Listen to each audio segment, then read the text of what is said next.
இந்த உலகத்துல பிறந்த எல்லா அப்பா அம்மாவும் காக்கா குருவி அஞ்சறிவு படைச்சவங்கள்ல இருந்து ஆறறிவு படைச்சவங்க வரைக்குமே தன்னுடைய பிள்ளைங்க வந்து நல்லா இருக்கணும் அப்படின்னு தான் நினைப்பாங்க. ஆனா அதுல தப்பி தவறி ஏதோ ஒரு பேரண்ட்ஸு தம் பிள்ளைகளுடைய வாழ்க்கையை அழிக்கிறதுக்கு அவங்க துடியா துடிச்சிட்டு இருப்பாங்க. அதுவும் குறிப்பா பெண் பிள்ளைங்களுடைய வாழ்க்கையில அளவுக்கு அதிகமா இன்னைக்கு நிறைய பேரண்ட்ஸ் தலையிட்டு செய்யக்கூடிய துரோகத்தையும் அதனால வரக்கூடிய விளைவுகள் என்ன அப்படிங்கிறத பத்தி தான் நம்ம இந்த வீடியோல பார்க்கலாம். வாங்க வீடியோக்குள்ள போகலாம். பெற்றோர்கள் வந்து தங்களுடைய பிள்ளைகளுக்கு குறிப்பாக பெண் பிள்ளைகளுடைய வாழ்க்கையில் அளவுக்கு அதிகமாக வந்து சென்னை பிள்ளைங்களுக்கு வந்து செல்லம் கொடுத்து அவங்க வாழ்க்கையில் லைஃப்பில் இன்டர்ஃபியர் ஆகிறாங்க. உள்ள தேர்ட் பர்சன்ஸ் உள்ளே வந்தாலே அவங்க ஃபேமிலி லைஃப் நிலைக்காது. அது மாதிரி தான் இவங்க எப்படி வந்து தன்னுடைய குடும்பத்தை அழிக்கிறாங்க அப்படிங்கிறத ஒரு நாட்டுப்புற மகாபாரத கதையின் மூலமாக நான் உங்களுக்கு சொல்ல நினைக்கிறேன். பாண்டவர்களுடைய சகோதரி யாருன்னா வந்து அல்லிராஜன். அவங்களுக்கு வந்து சங்கவதி அப்படிங்கிற ஒரு சகோதரி இருந்தாங்க. பாண்டவர்களுடைய சகோதரி அல்லிராஜனுக்கும் அவங்களுக்கு பாண்டவர்களுக்கு சங்கவதி அப்படிங்கிற ஒரு சகோதரி இருக்காங்க. அவருக்கு அல்லிராஜன் அப்படிங்கிற ஒரு பையன் பிறக்கிறான். பாண்டவர்கள் வந்து அல்லிராஜனுக்கு வில்வித்தை, வாழ்வீச்சு, போர்த்திரம் இந்த மாதிரி நிறைய வந்து வில்வித்தைகள் எல்லாமே வந்து கற்றுக் கொடுக்குறாங்க.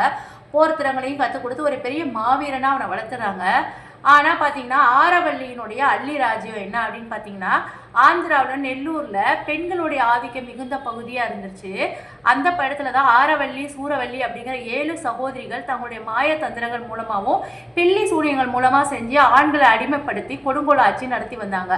பீமன் சிறப்பிடிக்கப்பட்டதோ கிருஷ்ணனுடைய உதவியும். ஆரவல்லியினுடைய மாயச்சண்டை வந்து சேவலோட மோதிய பீமன் வந்து தோல்வியடைந்து ஆரவல்லியினால சிறையில் அடைக்கப்படுகிறான். அப்ப கிருஷ்ணர் என்ன பண்றாரு, தாய் வந்து ஒரு யானை மாதிரி உருவம் எடுத்து பீமன் இருந்த சிறையை உடைச்சி அவனை மீட்டு வர்றாரு. இப்போ வந்து சகாதேவனுடைய கணிப்புப்படி ஆரவல்லியை அடக்கணும்னு சொல்லிட்டு அல்லிராஜன் அப்படிங்கிறவன் தேர்ந்தெடுக்கப்படுறான். திரௌபதி அவனுக்கு வந்து பில்லி சூனியங்களை எதிர்க்கக்கூடிய மந்திர பெட்டியை பரிசா கொடுக்குறா. காளி தேவியோட ஆசீர்வாதத்தை வாங்கிட்டு திரௌபதியினுடைய மந்திர பெட்டியை எடுத்துக்கிட்டு ஆரவல்லி ஏவிய மாய விலங்குகளையும் பெண் மந்திரவாதிகள் அல்லிராஜன் வந்து அழிச்சிடலாம். அதுக்கப்புறம் அங்கே வந்து ஆரவல்லியுடைய சூழ்ச்சி வந்து என்ன அப்படின்னாங்க, பல்வரிசை அப்படிங்கிற ஒரு பொண்ணு வந்து காதல் கொள்றாங்க. ஆரவல்லியினுடைய வளர்ப்பு பொண்ணு தான் பல்வரிசை, அதாவது அலங்காரவல்லி அப்படின்னு அவருக்கு பேரு. அல்லிராஜனுடைய வீரத்தை பார்த்து அவன் மேல வந்து காதல் வந்துருது. அல்லிராஜன் வந்து ஆரவல்லி வைத்த இரும்பு கம்பியை பிளக்கக்கூடிய சவாலையும் வின் பண்ணிடான்.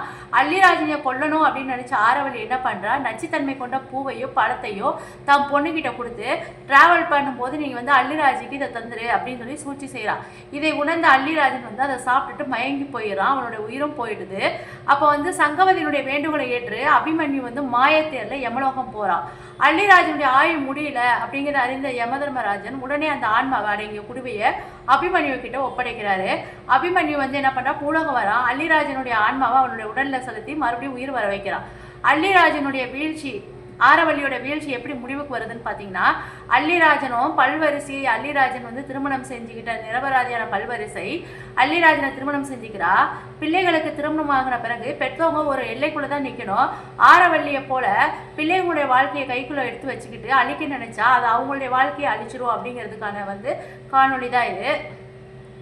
உங்களுக்கு இந்த வீடியோ பிடிச்சிருந்ததுன்னா மறக்காம நம்ம சேனலை வந்து சப்ஸ்கிரைப் பண்ணிடுங்க, வீடியோவை ஷேர் பண்ணி விடுங்க.